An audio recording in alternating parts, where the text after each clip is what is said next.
আবারও মা আর মাটির কাছে ফিরে আসা ৫৬,০০০ বর্গমাইলের এই সবুজ বাংলায়, যে প্রত্যাবর্তন শুধু ঘরে ফেরা নয়, আরও বেশি কিছু। তাই তো মাটির কাছে উবু হয়ে তাঁর এই শ্রদ্ধা নিবেদন।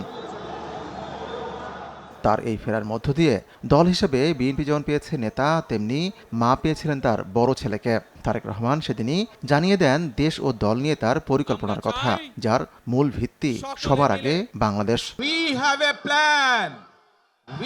have a plan for the people and for the country.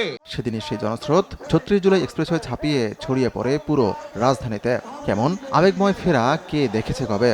মাত্র ৫ দিন পরেই মাকে চিরতরে হারান ছেলে। বেগম খালেদা জিয়ার বিদায়ে শোকাতুর ছেলে, শোকাতুর পুরো বাংলাদেশ। সেই শোক যেন শক্তি হয়ে জ্বলে ওঠে মাকে সামনে রেখে। মায়ের আদর্শ আর অটল নেতৃত্বই যেন সাহস যোগায় সন্তানের জন্য। অর্থনৈতিকভাবে আমরা যাতে সচ্ছলভাবে গড়ে তুলতে চাই, সেই জন্য এইরকম একটি ফ্যামিলি কার্ড আপনাদের কাছে পৌঁছে দিতে চাই মা বোনদের কাছে। New Zealand Dairy, excellence in quality. বাবাজা রণাঙ্গনের মুক্তিযোদ্ধা নেতৃত্ব আর মানুষকে আপন করার কৌশল তত্ত্ব সহজাত, সেটিরই নিদর্শন দেখা গেল বাংলাদেশের ৬৪ জেলায়। দল আর পথকে ছাপিয়ে তারেক হয়ে ওঠেন সাধারণের একজন। আপনি ভোটার না? একটা নজর আপনাকে দেখার জন্য। আচ্ছা, এখন দেখেছেন? জি, আলহামদুলিল্লাহ। ১৯৬৫ সালে জন্ম নেওয়া তারেক বাবা হারান মাত্র ১৫ বছর বয়সে। শহীদ রাষ্ট্রপতি জিয়াউর রহমানও সাবেক প্রধানমন্ত্রী বেগম খালেদা জিয়ার বড় ছেলে তারেক রহমান। মাত্র ২২ বছর বয়সে ১৯৮৮-তে বগুড়ার গাবতলী থানা বিএনপির সদস্য হন তিনি। ১৯৯১ নির্বাচনে বিএনপি রাজনীতিতে নেপথ্য থেকে সক্রিয় হয়ে ওঠেন তারেক রহমান। তারপর পদ্মা যমুনায় জল গড়িয়েছে অনেক। সদস্য থেকে সিনিয়র যুগ্ম মহাসচিব, সিনিয়র ভাইস চেয়ারম্যানের পর ভারপ্রাপ্ত চেয়ারম্যান এবং সবশেষ দলের চেয়ারম্যানের দায়িত্বে তিনি।